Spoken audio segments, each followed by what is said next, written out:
Hi, my name is Austin Cochran, and today I'm going to be representing the anxiety and uncertainty management theory. Now, I decided to go with this theory because I have a lot of anxiety and uncertainty when I'm communicating with strangers, trying to build relationships, and it honestly hinders my effective communication. And I believe that I am not the only one. I think other people too have this sort of problem. And so that's why I decided to choose this theory, because I wanted to be able to know more about it. And I wanted also to share my information with you guys so you guys can know more about it. And I think that you should know about the anxiety and uncertainty management theory because when you're trying to build relationships, having anxiety and uncertainty will hinder your effective communication. And also in future jobs, for example, when you're working with strangers, it is important to be able to manage your anxiety and uncertainty working with them so you can give the best work possible. Now, a little bit more about the theory. It was originally derived from the uncertainty reduction theory, and it was later extended by Guttykins in 1985. And ever since, the theory has been well experimented on. There's been countless amounts of research gone into it to make it into the theory that it is today. So the theory is about managing your levels of anxiety and uncertainty in order to have effective communication in interpersonal and intergroup settings. So what is anxiety and uncertainty? Anxiety is an uneasy and a tense feeling of what might happen. So when we're conversing with people, we have that uneasy, tense feeling of what might happen. Where might this conversation go? And in conversations, we always have some degree of anxiety, no matter what. We always have it, but we just have to be able to manage it properly. And uncertainty is what others are thinking.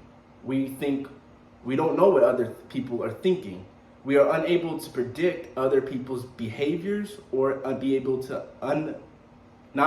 to predict other people's feelings as well. We don't know what they're feeling during this conversation, and that can lead us to be uncertain of how this conversation is going or uncertain of how the other person feels about this conversation. So now, how to manage your anxiety and uncertainty. So after doing a bit of research, I have found that your anxiety and uncertainty needs to be below and above your minimum threshold in order to communicate effectively. And this will allow you to be able to be deeply invested and to be more motivated during your conversation with that person. So if you're not doing this, then chances are you won't be motivated to keep that conversation going. So an optimal certainty level will mean that you are able to predict other people's behaviors. You're able to predict their feelings. And an optimal anxiety would just be able to feel more comfortable with that person. You're comfortable and you're able to keep this conversation going. You feel good and you want to, and that will ultimately affect your communication by lowering your anxiety and uncertainty. And another way for this is to be more mindful, be open to new information, not categorize this person by race, gender, or ethnicity, and to also have more than one perspective, be able to see how these people are, feeling in this certain context. So, in conclusion, the anxiety and uncertainty management theory is all about how you are able to manage that in order to communicate more effectively. And I really like this theory because I believe that it is very relevant. I have a lot of anxiety, like I said, when I'm talking with people, and I know that other people do as well. So I believe that it is important for people to know and understand this theory in order to communicate more effectively, to build better relationships, and also to feel better when communicating with strangers.